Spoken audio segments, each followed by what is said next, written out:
Now, we briefly touched on this next story last night, but it was so enraging that I thought it deserved a longer conversation. It's so incredible that I have to offer this amendment. It almost sounds like the domain of science fiction, that the federal government would put a kill switch in vehicles that would be the judge, the jury, and the executioner on such a fundamental right as the right to travel freely. Now, this isn't about protecting people. It's about controlling your every move, at least when you're in a vehicle. And it's something that the left and the federal government want you to kind of get used to.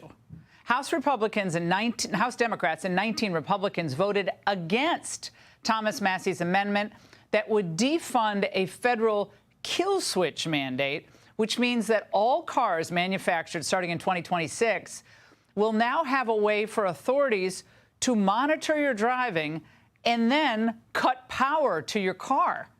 Oh, what could go wrong with that? Joining me now, Kentucky Congressman Thomas Massie. Congressman, now, I think, when some of us were driving, we needed to because we were necessary, essential employees, but we were driving during COVID and they didn't know we were necessary employees, maybe they would have hit the kill switch on us. Who knows? Yeah. You know, people said I'm a conspiracy theorist for saying this is in the legislation, but I actually had to read the Democrats, the bill that they passed 2 years ago. They passed this in 2021 as part of a 1,039-page bill to require that your car can monitor your driving performance. And if it thinks you're not driving well, it can disable your vehicle. Imagine you're a mom with kids in the car and you swerved for a deer and then you pulled over for an emergency vehicle to go by and you've only got one swerve left. I mean, how terrible, before it shuts you down and takes you to the side of the road. My question is, how do you appeal your conviction when you're sitting at the side of the road with a car that won't run, who knows where, stranded? Here's your colleague from Michigan, of course, auto industry capital of the world, Representative Debbie Dingell. She reacted to your amendment.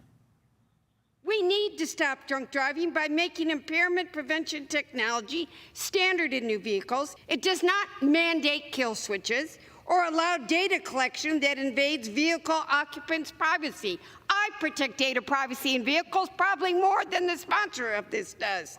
It's ridiculous, and it doesn't monitor how you drive. Congressman, please respond to those mellifluous tones. Well, she needs to read the bill that she voted for. That's the problem. It does. And after she said that, I did read her the bill. Here's the other thing. This isn't a breathalyzer.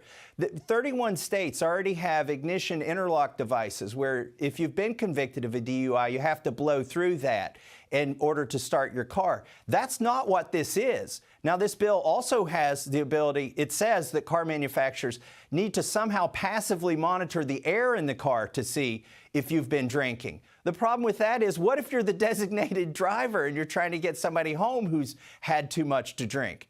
There's so many ways this could go wrong. It's basically a backseat driver, a nanny. And to her point about privacy, I'm worried about that as well. How do you know if somebody's driving well on the road they're on unless you know which road they're on? So you need to know their location.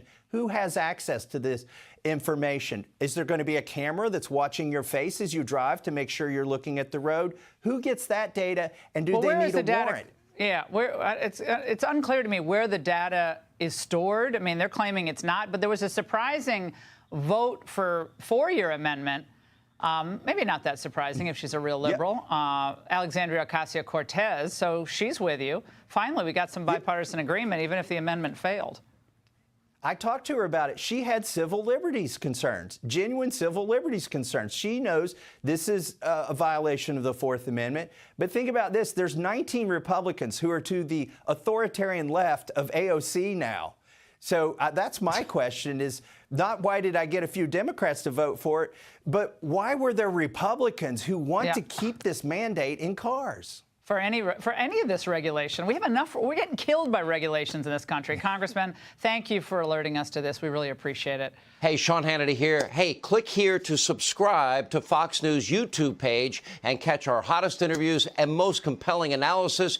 You will not get it anywhere else.